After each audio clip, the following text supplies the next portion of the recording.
ঘটনা হচ্ছে আমাদের বিশালগড় ফায়ার স্টেশনে একটা ঘর আছে, নিহারচন্দ্রনগর। হ্যাঁ। ওইখানে একটা অ্যাক্সিডেন্ট হয়েছে। তো আমরা গেলাম, গিয়ে দেখলাম একটা উল্টো গাড়ি গাছের সাথে মানে লাগিয়ে দিচ্ছে। তো আচ্ছা, অবস্থা খুবই খারাপ। কজন আসলো গাড়িতে? একজনই ড্রাইভার ছিল। মানে কিরকম ইনজুরি হয়েছে? ভালো ইনজুরি হয়েছে, আমরা হসপিটালে নিয়ে এসেছি। কোনো পরিচয় পাইছেন আপনারা? না না, কোনো বিষয় নেই, এক কথাই বলতে পারছি না, আনকনসিয়াস অবস্থা। আচ্ছা, নেহালচন্দ্রনগর বাজারে হ্যাঁ হ্যাঁ, বাচ্চা পুলিশ একটু দূরে।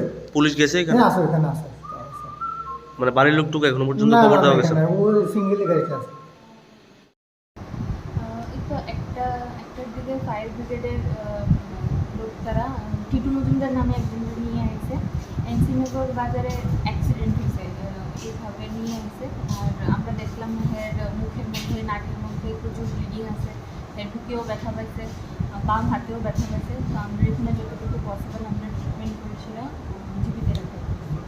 আচ্ছা, বাড়ির লোক কি আছে তার? না, আমরা বাড়ির লোককে খবর দেওয়ার চেষ্টা করছি, কিন্তু পেশেন্টের অবস্থা বেশি ভালো না। সেই লিগে আমরা হসপিটালের স্টাফের সাথে মানে সহযোগিতায় আমরাই রেফার করছি, আর আমরা খবর দেওয়ার চেষ্টা করতেছি বাড়ির লোক।